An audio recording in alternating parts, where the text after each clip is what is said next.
Hello friends, welcome to Priya's ultimate channel. నేను ప్రియా. ఈరోజు అయితే డైలీ వ్లాగ్ వస్తుంది, చూసి ఎంజాయ్ చేయండి ఫ్రెండ్స్. ముందుగా వీడియోలోకి వెళ్ళబోయే ముందు ఒక స్మాల్ రిక్వెస్ట్. ఇంతవరకు మన ఛానల్ని ఎవరైనా సబ్స్క్రైబ్ చేయకపోతే సబ్స్క్రైబ్ చేయండి ఫ్రెండ్స్.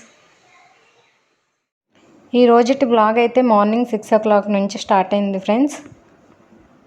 ఇక్కడ చూడండి, రితిక కూడా నాతో పాటు లేచిపోయింది. ఇంకా చెప్తున్నాను తనని, అమ్మ కూర్చో ఇక్కడ నేను పని చేసుకుంటానంటే ఇంక ఏడుస్తుంది. ఎందుకంటే పొద్దున్నే కదా, తనకు కొంచెం కంఫర్ట్గా లేదు, నుంచోబెట్టినా నుంచోవట్లేదు. ఇంకా అలాగే వెతుకొని పనులు చేస్తున్నానండి. ఇంక ఇక్కడైతే పాలలో మేగడ అనేది తీస్తున్నాను. ఇక్కడ మీకు హాయ్ చెప్తుంది. మేమైతే గేదె పాలు కొంటాము, సో అందులో మేగడ వస్తుంది కదా, అది తీసి నెయ్యి అనేది నేను ఇంట్లోనే ప్రిపేర్ చేసుకుంటాను. నెయ్యి అయితే బయట అస్సలు కొనండి. ఇంక ఇప్పుడు చూసారు కదా, పాలు అయితే వెచ్చపడుతున్నాను.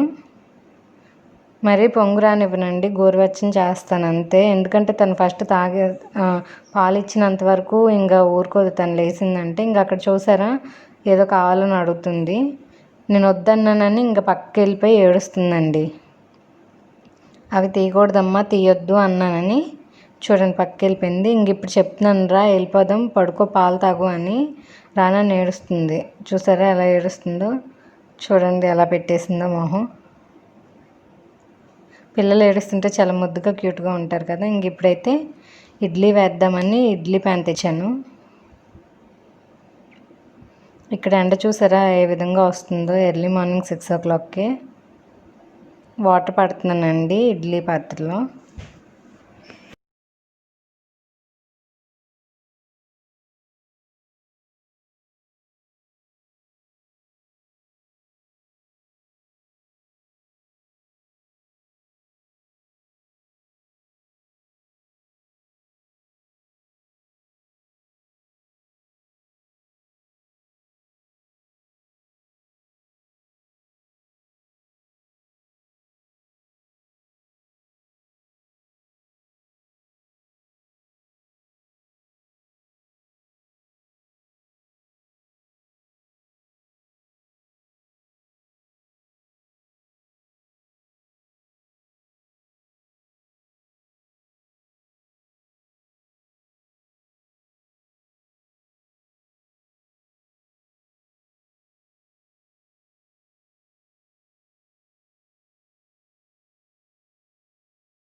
ఇంక ఇప్పుడైతే టీ అనేది పెట్టేశాను ఫ్రెండ్స్. టీ అయితే పెట్టడం అయిపోయింది. ఇంక మధ్యలో ఒకసారి వెళ్ళి మా హస్బెండ్ని లేపేసి వచ్చాను, అండ్ 11 టీ పెట్టానని. అండ్ ఇంక ఇప్పుడైతే టీ మరిగిపోయాయి కదా, ఇలాగా సన్న మంటలో ఒక 2 minutes అలాగా ఉంచేస్తాను. ఇంకా టీ అయితే అయిపోయింది. ఇంకా అతనికి ఇచ్చేసి వస్తానండి. నేను మీకు బ్లాగ్లో డిమార్ట్కి వెళ్ళానని చెప్పాను కదా ఫ్రెండ్స్. డిమార్ట్కి వెళ్ళినప్పుడు నాకు ఒక గ్లాస్ బౌల్ నచ్చింది. అయితే అది స్క్వేర్ షేప్ బౌల్ అండి.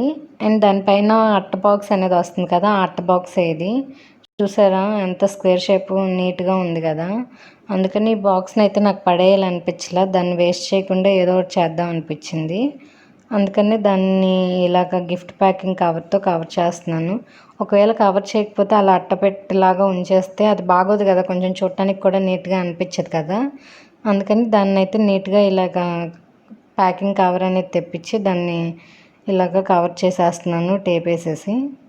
అండ్ ఇది ఒక సైడ్ అంటిస్తుంటే ఒక సైడ్ ఉండట్లేదు, పేపర్ అయితే ఉంటుంది, ఇది కవర్ కదా కొంచెం నీట్గా కూడా రావట్లేదు.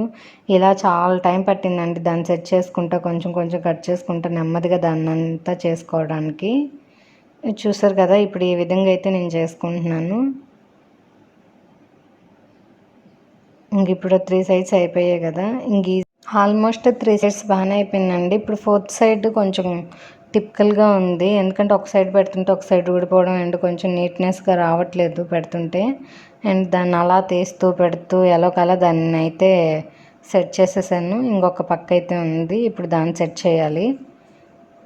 ఇంక ఇది కొంచెం నీట్నెస్గా లేకపోయినా కూడా బాగోదు కదా, ఇంత తెప్పించి చేసి ఇలా చేస్తున్నాను కదా. ఇంకా దాన్ని అది నీట్నెస్గా లేకపోతే చూడటానికి బాగోదని దాన్ని అంతా మళ్ళీ చూసుకొని సెట్ చేసుకుంటున్నాను. చూసారు కదా, ఈ విధంగా దాన్ని తీస్తూ పెడుతూ సెట్ చేసుకొని వేస్తున్నాను. అండ్ ఈ ప్లాస్టర్ ఒక చోట వేద్దాం అంటే ఇంకో చోట అంటుకుపోతూ ఉంది. ఇంకా చూసారా, బాక్స్ అయితే బయట అయితే చాలా నీట్గా వచ్చింది. ఇప్పుడు పైన క్లోజ్ చేయడానికి లిడ్ ఇస్తారు కదా, దాన్ని కింద ఇంతకుముందు మనం ఖాళీ అట్ట పెట్టి దాన్ని పేపర్తో అంటించుకొని తయారు చేసుకున్నాం కదా. ఇప్పుడు దానిలో నేను డ్రెస్సింగ్ ప్రోడక్ట్స్ అన్నీ పెట్టేస్తున్నాను. ఇవన్నీ బ్యూటీ ప్రోడక్ట్స్ అండి, కొన్ని కొన్ని తీసేసి అలా నీట్గా సర్దుతున్నాను. ఇప్పుడు నేను తీస్తున్నాను కదా, అదేంటిదంటే మా పాప ల్యాప్టాప్ చిన్నది, అండ్ అందులో బొమ్మలు పెట్టుకోవడానికే పనికొస్తుందండి. మన మూవీస్ అవి కూడా చూడొచ్చు. ఫోన్ అడుగుతుందనేసి ఇంకా అది తెచ్చేసామండి. ఫోన్ ఇవ్వడం అంత మంచిది కాదు కదా, నాకైతే అస్సలు ఇష్టం లేదు ఫోన్ ఇవ్వడం అనేది. ఇంకా దానికోసం అయితే కొన్ని సీడీలు అనేవి కూడా తెచ్చాను. ఇంకా సీడీలు వేసి తనకి ఇస్తే ఇంకా ఫోన్ అడగదు అండ్ మనతో కూడా పని ఉండదు. అలాగా ఆ బొమ్మలు అనేవి చూసుకుంటూ కూర్చుంటూ ఉంటుంది. ఈ విధంగా 2 బాక్సులు, అండ్ ఈ బాక్స్లో చిన్న చిన్నవన్నీ వేస్తున్నానండి. చిన్న చిన్నవి అంటే జెడ్ రబ్బర్ బ్యాండ్స్ అలాంటివి ఉంటాయి కదా, అవన్నీ వేస్తున్నాను. అవి ఎత్తుకోవడం కొంచెం కష్టంగా ఉంటుంది కదా, ఎక్కడ పడితే అక్కడ వేస్తే. నేను మెడిసిన్స్ ఉంటాయి కదా, మా పాప మెడిసిన్స్, వాటికి ఒక బాక్స్ అనేది పెట్టేశాను. ఇంకా వెతుక్కో అవసరం ఉండదండి, ఎక్కడ పెట్టాము ఏంటని, ఎక్కడ తీసామో అక్కడే పెడతాం కదా అలా పెట్టుకుంటే. ఇంక ఇప్పుడు అన్నీ సర్దేస్తున్నాను పైన కూడా. అండ్ ఈ చిన్న చిన్నవన్నీ ఏమో ఒక బాక్స్లో వేసేస్తున్నాను కదా, నీట్గా పేర్చేసుకుంటున్నాను. ఈ విధంగా పేర్చుకోవడం వల్ల మనకు కూడా కొంచెం ఇబ్బందిగా అయితే ఏమి ఉండదండి, నీట్గా ఉంటుంది. ఇంక ఇలా వదిలేసినా కూడా అంత మంచిగా అనిపించదు, అందుకని ఈ బాక్స్ తయారు చేశాను కదా, ఇవన్నీ సర్దుతున్నాను. నేను మీకు ఇంతకు ముందర చెప్పాను కదా, డ్రెస్సింగ్ ప్రోడక్ట్స్ అన్నీ ఒకటి, అండ్ మా పాప మెడిసిన్స్ ఒక దగ్గర పెడతానని. అండ్ ఇవి వచ్చేసి మా పాప సీడీస్ అండి, చెప్పాను కదా సీడీ పెట్టేసిస్తే వీడియో చూసుకుంటే తనే కూర్చుంటుందని. ఇంకా అన్నీ నెమ్మదిగా సర్దేసుకుంటున్నాను 1 by 1, చూడటానికి కూడా నీట్గా ఉంటుంది కదా.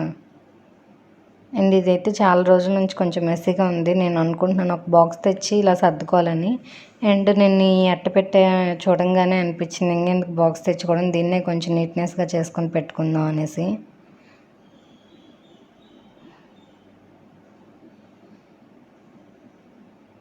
అండ్ ఇక్కడ కొంచెం కుంకుమ పడిపోయింది, ఇంకా దాన్ని అయితే క్లీన్ చేసుకుంటున్నాను.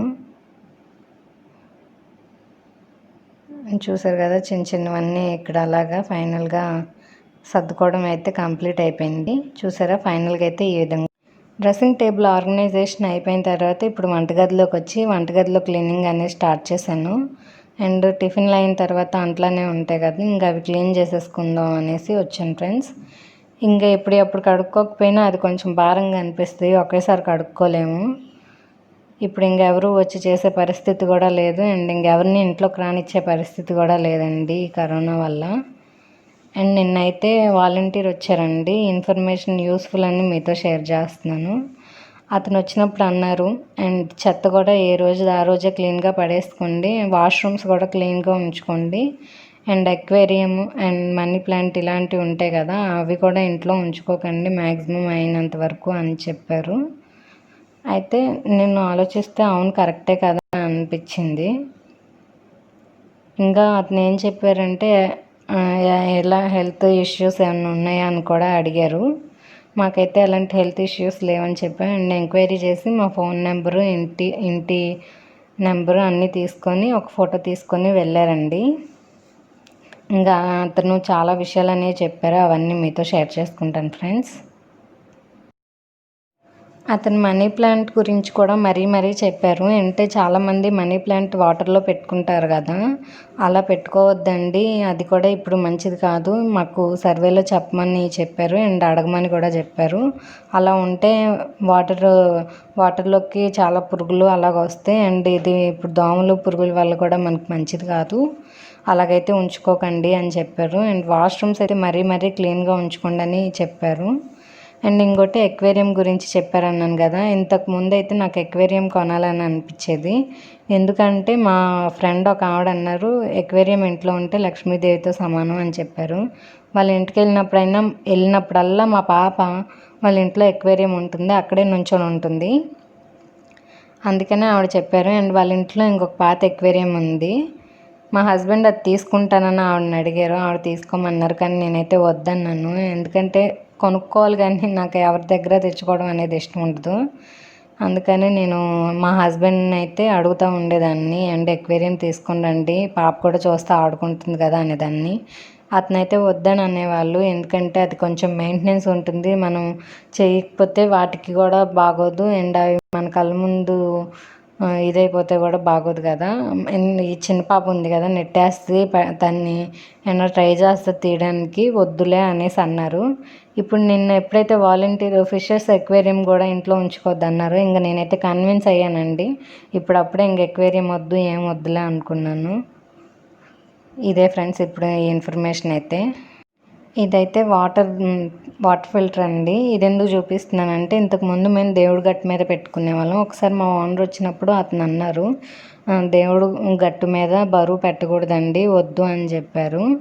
దానికోసమని నేను ఇది చేయించాను, ప్లాంక్ లాగా చేయించేసి అక్కడ పైన వాటర్ ఫిల్టర్ పెట్టాను. ఇప్పుడైతే చాలా బాగుంది. ఈ వాటర్ ఫిల్టర్ అయితే మేము తీసుకుంది రీసెంట్గానే అండి, ఇంతకుముందు అంత ఇంట్రెస్ట్ లేదు. కానీ కరోనా వచ్చిన తర్వాత వాటర్ క్యాన్స్ అనేవి అపార్ట్మెంట్లో పైకి రానివ్వట్లేదు, కిందనే ఉంచమంటున్నారు. మాదైతే 5th ఫ్లోర్, అందువల్లే మేము ఈ ఇబ్బందులను పడలేక కొన్నాం. ఇక్కడైతే ఇంకా నేను వంట ప్రిపేర్ చేద్దామనేసి స్టవ్ వెలిగిస్తున్నాను అండి. ఇక్కడ చూసారు కదా, ప్యాన్ పెట్టాను. ఇప్పుడు అందులో అయితే కొంచెం ఆయిల్ యాడ్ చేస్తున్నాను. ఇప్పుడు ఏం చేస్తున్నానంటే బీరకాయ చట్నీ అనేది చేద్దాం అనుకుంటున్నానండి. ఆయిల్ అయితే హీట్ అయిపోయింది. ఇప్పుడు అందులో ఫస్ట్ బీరకాయ ముక్కలు అనేవి యాడ్ చేస్తున్నాను. ఇంకా అందులో కొంచెం పచ్చిమిరపకాయలు కూడా యాడ్ చేశాను. నాకు పికిల్స్ అయితే బాగా ఇష్టం, అంటే రోడ్ పచ్చళ్ళు. నాకు రోడ్ పచ్చడి ఉంటే కర్రీస్ లేకపోయినా పర్వాలేదు, అందుకని నేనైతే 3 డేస్కి ఒకసారైనా రోడ్ పచ్చడి అనేది చేసుకుంటాను. ఇదైతే మగ్గుతూ ఉందండి. నేను పచ్చిమిరపకాయలు ఇప్పుడు బీరకాయలు అయితే యాడ్ చేశాను. నేను అన్నీ 1 by 1 అనేది యాడ్ చేసుకుంటూ ఉంటాను ఒకేసారి, మగ్గేటప్పుడే బాగుంటుందండి. ఇప్పుడు అన్నీ కలపెట్టుకుంటున్నాను. ఈ విధంగా కలుపుకుంటే బాగుంటుంది. అండ్ మగ్గాలి కదా, నేను ఒక 10 minutes పాటు అయితే ఫస్ట్ మగ్గనిస్తున్నాను.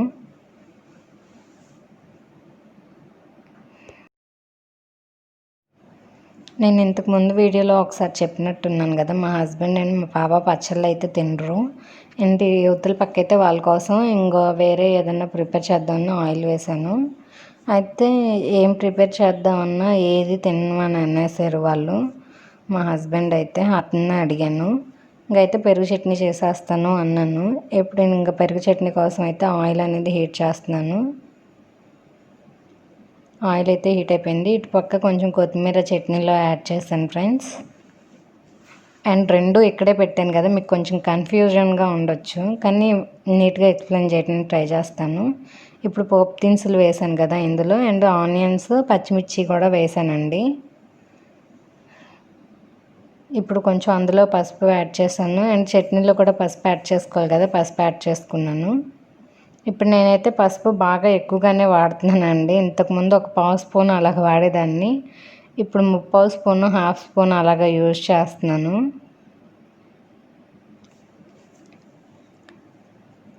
ఇవి కొంచెం మగ్గాయి, ఒకసారి బాగా కలుపుకోండి ఆనియన్స్ని, ఎందుకంటే తొందరగా, అంటే అంత ఎక్కువ వేగ అవసరం లేదు, కొంచెం లైట్గా వేగితే చాలు. మా సైడ్ అయితే మేము అంటే మా అమ్మ వాళ్ళు అయితే ఇలా చేస్తారండి. ఇటు సైడ్ అయితే ఈ విధంగా చేయరు. ఇప్పుడు అందులో కొంచెం వెల్లుల్లి యాడ్ చేశాను అండ్ పచ్చళ్ళలో కూడా వెల్లుల్లిపాయలు అనేవి యాడ్ చేశాను. మాకు ఎలా చేస్తారంటే ఆనియన్స్ అనేవి ఇలా వేయించుకుంటాం మేము. ఇప్పుడు అందులో సాల్ట్ యాడ్ చేశాను కదా ఫ్రెండ్స్, ఆనియన్స్ కూడా వేగాయి కదా. ఇటు సైడ్ ఎలా చేస్తారనేది చెప్తాను. ఆనియన్స్ అన్నీ వేసేసి పెరుగు అందులో వేసి కలిపేసిన తర్వాత తాలింపు పెడతారండి. మేము ముందు తాలింపు పెట్టి అందులో పెరుగు కలుపుతాం, తేడా అదే. ఇప్పుడైతే అన్నీ మగ్గిపోయాయి కదా, నేనైతే స్టవ్ ఆఫ్ చేశాను. అందులో కొంచెం సాల్ట్ యాడ్ చేశాను ఫ్రెండ్స్, చెప్పడం మర్చిపోయాను. ఇప్పుడైతే అల్లము కట్టేసిన తర్వాత వేసాను. స్టవ్ ఆఫ్ చేశాను, చూసారు కదా. స్టవ్ ఆఫ్ చేశాక వేసాను, ఎందుకంటే అల్లం ఫ్లేవర్ బాగుంటుంది, నాకు ఇష్టం. అందుకని నేను స్టవ్ ఆఫ్ చేశాక అల్లం దంచి వేస్తాను. అండ్ పచ్చళ్ళలో కూడా అల్లం వేయాలి కదా, అది కూడా కొంచెం దంచి వేసాను. అండ్ అందులో చింతపండు యాడ్ చేశాను ఫ్రెండ్స్, ముందులే యాడ్ చేశాను. నాకేంటంటే చింతపండు ఇవన్నీ వేయడం వల్ల ముక్కలకి పడతాయి. నేను అందులో ఇప్పుడు ఏమేమి యాడ్ చేశాను అనేది చెప్తాను. బీరకాయ ముక్కలు ఫస్ట్ వేసాను, తర్వాత పచ్చిమిర్చి, కొంచెం పసుపు, వెల్లుల్లిపాయలు అండ్ చింతపండు అండ్ చిన్న అల్లం ముక్క కొంచెం వేసాను అండ్ కొత్తిమీర కూడా వేసాను. ఇవన్నీ వేయడం వల్ల చాలా బాగుంటుంది. ఇప్పుడైతే పెరుగు యాడ్ చేశాను. నేను స్టవ్ ఆఫ్ చేసుకొని ఒక 10 నిమిషాలు అయిన తర్వాత పెరుగు యాడ్ చేశాను. స్టవ్ ఆఫ్ చేసిన వెంటనే యాడ్ చేసుకోవడం వల్ల పెరుగు పగిలిపోయినట్టు అవుతుంది, అది అసలు నాకు నచ్చదండి అలాగా. అందుకని స్టవ్ ఆపేసిన తర్వాత ఒక 10 నిమిషాలు ఉన్నాక వేసాను. ఇప్పుడైతే దాన్ని ఒక బౌల్లోకి తీసేసుకున్నాను. అండ్ ఈ పక్కన అయితే చట్నీ కోసం ఆ ముక్కలు అనేవి మగ్గుతూ ఉన్నాయి. ఇవన్నీ పులుపు ఇవన్నీ పడతాయి కదా ముక్కలకి, ముక్కలు కూడా టేస్ట్గా ఉంటాయి. మనం చాలామంది ఏం చేస్తారు, పట్టే ముందులో వేస్తారు, అంత ఇన్స్టింక్ట్ పులుపులాగా ఉంటుంది, ముక్కల్లోకి వెళ్ళదు, అంత బాగా అనిపించదు. ఇలా చేసుకోవడం వల్ల బాగుంటుంది, ముక్కలు కూడా పులుపులుగా అలాగ ఉంటాయి. నాకైతే ఈ విధంగా నచ్చుతుంది ఫ్రెండ్స్.